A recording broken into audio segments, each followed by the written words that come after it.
So if you watch my videos for a while, you will know that I've been talking a lot about the quality of life mod. I've talked about it in this pretty old video, then in this comparison video, but man, I just can't stop talking about it. Every time I check on it, there is always something new that has been added, and every single update is a complete game changer. At this point, the quality of life mod, or quality of Terraria, as it's now called, can pretty much replace every single other quality of life mod that you currently have. Yes, even magic storage. Today we'll cover every single new feature and everything that changed. And even if you watch previous videos about this mod, trust me, there is still a lot to cover. Okay, so first, we're gonna begin with the most obvious features of a quality of life mod. Then we'll cover what this mod truly does best by covering features I've never seen before in a quality of life mod. And remember, every single option can be turned on and off or tweaked to your liking in the mod config, but we'll talk more about it later in the video. If you have 30 of a single potion, this potion will become infinite. The effect also remains if the potion is put in a personal inventory like the piggy bank.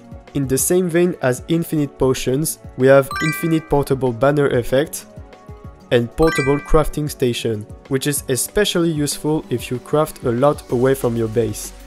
Then, in the topic of items, you can change the value of the max stack to whatever you like. You can stack quest fishes so that they don't take multiple chests when you're trying to farm for achievements. You can set boss summoning items to not consumable for easier boss farming, and you can enable infinite ammunition. Unlike other mods, there is no infinite bullet item. It just sets itself to non-consumable once you have 3996 of a single bullet. You can also make it so that you don't need housing to use a bed, and even change how fast time goes by when sleeping.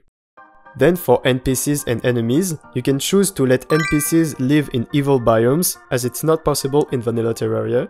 You can make it so that the Angler quests refresh automatically, instead of one quest per day. You can make it so that you don't need NPC happiness in order to teleport to pylons. When reforging your equipment, you will have the option to go back to previous reforges, so missing the godly reforge won't be a problem anymore. A button has been added to the traveling merchant that allows you to refresh his shop as you like to guarantee the loot that you want. Talking to the nurse will automatically heal you, with the price displayed above your head. And lastly, you can choose to have lavaless slime, so that they don't absolutely destroy your Wall of Flesh arena. Now, in the topic of game mechanics, you can stop the evil biomes and hollow from spreading, you can respawn with full HP after death, or even enable actual vein mining. You can disable tomb spawning after death, set a faster respawn time outside of bosses or in a boss battle if you play on multiplayer, or even make it so that any pool of water will be considered full and not give a penalty when fishing. Now, we've pretty much shown all of the important main quality of life changes, all present in the main config. But as you can see, there is still 2 configs left. So let's start with the personal config. Here, you can change the look of the UI if you have supported texture packs, for example, but you can also display debug data for items, show some information about shimmer for each item, or make the magic mirror instant, since it has a slight delay in vanilla Terraria. There is also some UI that has been added, like Auto Trash, which is pretty self-explanatory, Recipe Search that allows you to search for specific items in the crafting bar, or a player stat icon shown here, with every important information about each class. If you click on a section, it will be added to your screen. You can drag this little window around and change what it's shown.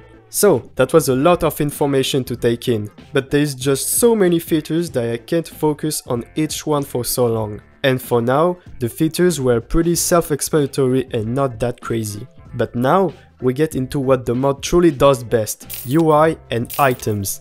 Let's talk about the main UI element, the control panel. You can set a keybind in the settings, and by holding it, you will open a UI with all of these elements that open different tabs to get more information or change specific things. The first one is simply the player stat tab. Then you have a weather control with this funny little window to change weather and time of the day, but only if you defeated the Wall of Flesh. The next one is so useful, it's a Find Items tab. You put the name of an item and it will show you which chest has the item in it. Then you have a World Features tab, where you can enable Halloween or Christmas status in your world, or get the special seed effects. Next one is a bag opener, and it's another super useful tab if you farm bosses for money. You put treasure bags in this slot and you click open haul. You can see the individual loot and sell everything in the click of a single button, and it's so satisfying to do. The next one is very unique, it's the ammo chain. You can create a chain which will let your ranger weapon pick ammo in a certain sequence. For example, I can create this chain of first 15 chlorophyll bullets and then 15 luminite bullets. We save the chain and apply it to a weapon, and then boom!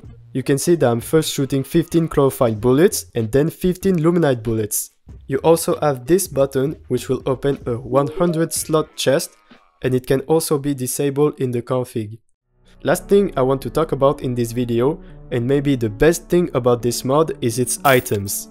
They are so well integrated in the game and so polished, it will make you think they are from vanilla Terraria.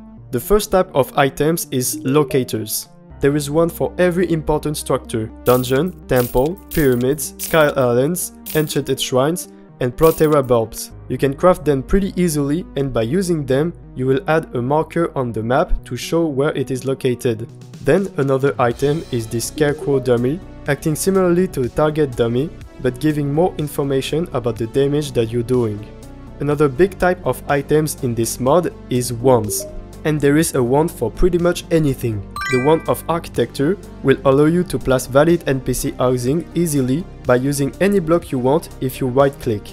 The wand of liquids will let you pick up any liquids to store in a buffer inside the wand, and then place this liquid anywhere you want. The wand of blasts and star blast allow you to make a selection of blocks that you want to break, with the wand of star blast allowing for a bigger selection. You can also pick if you want to break blocks or walls or both. Next, the wand of void, when used on a chest, will pick it up and store it inside the wand. You can then place the stored chest anywhere you want. Yes, even when there is items inside. I cannot tell you how useful this wand is. Then for some more trivial wands, you have the wand of technology to automatically place walls on a certain area, and wand of painting to paint a specific area by making a selection. The wand of space will allow you to build arenas really easily by making a selection if you have platforms in your inventory. And lastly, another fun little item is the explorer drone that will deploy a little drone. Okay, now the three last items that I will cover in this video are the craziest things about this mod. Even if those items were in separate standalone mods, I would still consider them to be absolutely crazy. The first one is the fishing machine, and it's an item that is so well made and polished that it just blew my mind. Basically, you craft this machine, place it nearby some water, you put in a fishing rod, some bait, select the body of water where you want to fish in, and the machine will start to fish automatically for you. You will even get an animation of which fish is getting in the machine. This is the first time that I've seen automation in Terraria. I feel like I'm playing GregTech by reviewing this mod. In the intro, I've said that this mod could replace Magic Storage. Well, here it is, the Storage Manager. When you place it, you will be able to interact with it opening this UI. To add some storage, simply place chest nearby it, then in the UI press Add Chest, and it will let you access to the content of the chest directly inside the Storage Manager. By going to the settings and checking on the option Count for crafting, you'll be able to craft using the items in your storage, just like with Magic Storage. And by crafting a Storage Telecom and right-clicking on your Storage Manager with it, you'll get the ability to access your items remotely and still be able to craft other items. And for the last item, this is the item that made me want to do this video, and the item which has to me the most potential, the Wand of Construction. You can use the item by making a selection, and it will save what you selected on a file in your computer. Then by right-clicking the wand, you will bring up this menu, and by clicking Placing Mod and selecting your saved structure, you will be able to place back this structure if you have the necessary materials. Now, since the file is stored in your computer, it means that you can import and export selections, Just imagine the potential that this has. Imagine if a YouTuber made a farm design, he could just provide a link to download his selection of the farm, and players will be able to download and import the farm into their own worlds. Or you could just give a design of a house to a friend through Discord. The possibilities are just endless. But remember that you need to have every block of the structure in your inventory, otherwise the structure will have missing blocks. To help you with that, you can click on more info to get a list of blocks you need, as well as a little preview of the structure. To me, if this feature gets more known, it could absolutely be a revolution in the building community of Terraria. And that's all I had to say for this video. As you can see, this mod is just insane, and I'm not afraid to say it. To me, Quality of Terraria is absolutely the best quality of life mod in all of Terraria, and I hope that by watching this video, you realized it as well.